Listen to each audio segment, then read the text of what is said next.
అట్లే పెట్టుకోండి. లేదంటే అంటే మనం అంత నిజాయితీ పరులు అనిపించుకోవాలంటే. గుడ్ మార్నింగ్, నమస్తే అన్న. సో విషయము సెంట్రల్ బ్యాంక్ ఆఫ్ కువైట్ వామ్ద్కి సంబంధించి central bank of Kuwait warning అయితే ఇస్తుంది.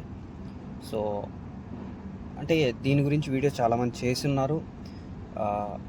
అయినా కూడా ఒకవేళ మన ఫాలోవర్స్లో ఎవరన్నా వాళ్ళ ఫాలోవర్స్ లేకుండా వాళ్ళ వీడియో మీ కంట పడకుండా ఉంటే ఈ వీడియో అనేది ప్రతి ఒక్కరికి షేర్ చేయండి.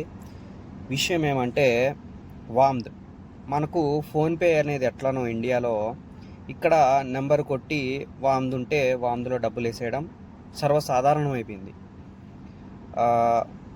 మ్యాక్సిమం అది వచ్చి ఒక 6-7 నెలలు ఏమో అవుతుంది.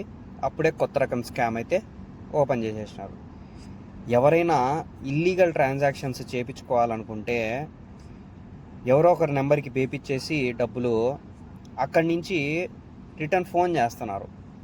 ఫోన్ చేసి ఇట్లా పొరపాటున మా బ్యాంక్ అకౌంట్ నుంచి మీకు పడిపోయింది డబ్బులు, వామ్ద్ ద్వారా పడింది, మేము లింక్ పెడతాం, లేదంటే మా నెంబర్కే వామ్ద్ చేయండి అని చెప్పి రిటర్న్ కొట్టించుకుంటున్నారు. సో ఈ రిటర్న్ కొట్టే పద్ధతిలో మన బ్యాంక్ అన్నా ఖాళీ అవుతుంది, లేదంటే దాని మీద ఇల్లీగల్ కేసు అయినా ఒకటి జప్తు అవుతుంది.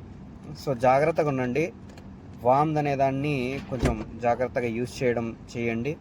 ఎవరన్నా డబ్బులు వేస్తే మ్యాక్సిమం రిటర్న్ కొట్టద్దండి, అట్లే పెట్టుకోండి.